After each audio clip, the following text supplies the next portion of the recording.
Welcome to the Friday Phoenix, the only news show in the world, except for all the other ones. Let's start with the big news over in Ukraine. Something very unsettling has happened this week as a result of the Ukraine war. You see, I'm agreeing with some people that I don't usually agree with. Like Greg Abbott, who asked Texas businesses to pull Russian products from their shelves. I agree with you, Greg Abbott. Oh, you see, it just feels weird in my mouth. And then there's this. Putin is a bad guy.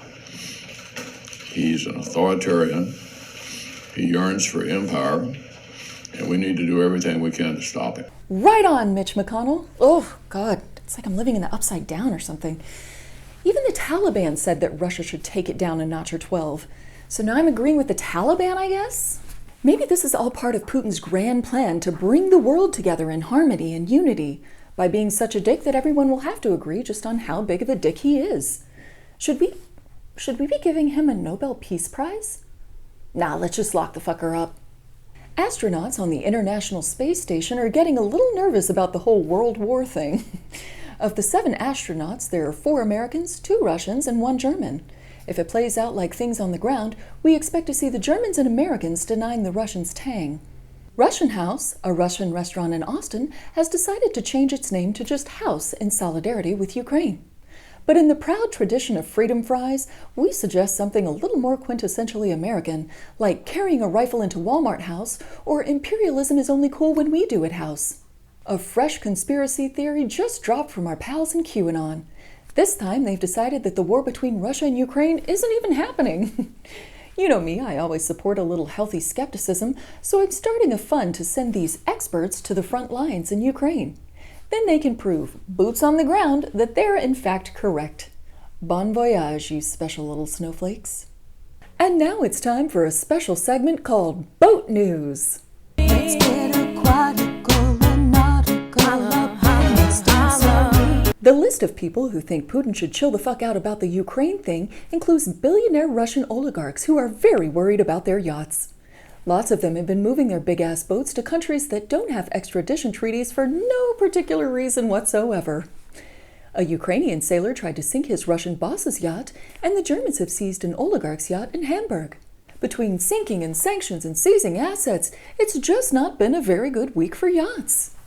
And as this crisis rages on, I feel I have to speak for those without a voice. So please, won't someone think of the boats?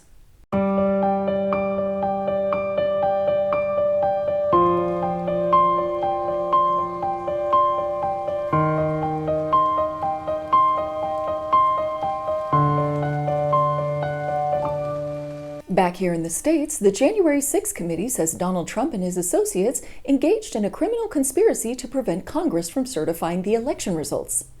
Yeah, we know. And maybe next time you could know it a little faster. At least once a week some pundit says this, and this week I drew the short straw, so it's my turn. Could this be the thing that finally puts Donald Trump in prison? I don't know. I'm not going to breathe a sigh of relief until he gets a neck tattoo from a guy named Big Jake. In other bad news for the former president, Donald Trump's new social media app Truth launched last week with several technical issues and a long wait list. It's going so poorly that even Donald Trump himself isn't using it. When asked why, Trump suggested the app needed to pull itself up by its bootstraps and just work already. Well, we've been waiting over 5 years for the truth from Trump, so I'm sure this will really speed things up. Another trucker convoy was expected in Washington, D.C., but very few people showed up. Maybe they finally realized they have nothing to be upset about. I was the one trapped in my house for a year while these people were out drunkenly tongue-kissing each other at a Toby Keith concert. What fucking freedom did they lose? Oh, you had to wear a little mask? I set off 14 different alarms every day to get my kids to Spanish class on time, okay? Fuck your freedom. I want the freedom to not die after having Tex-Mex egg rolls at a cheesecake factory. In climate catastrophe news, wildfires could increase by 50%, according to a new report. Reached for comment, performer Nelly said, "Oh, is it going to get hot in here? I actually have some suggestions about how to deal with that." After this week's Texas primary, the results are in, and this fall, Republicans Greg Abbott and Dan Patrick will face off against Democrats Beto O'Rourke and Mike Collier in the election battle some are calling the Thrilla of Vanilla. So refreshing to see so many white male faces in the mix.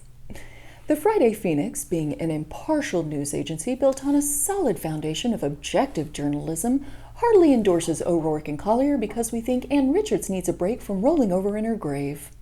And speaking of Greg Abbott, he's getting pushback on his plan to investigate the parents of trans children for child abuse. It's a bold strategy created after not talking to any trans person ever.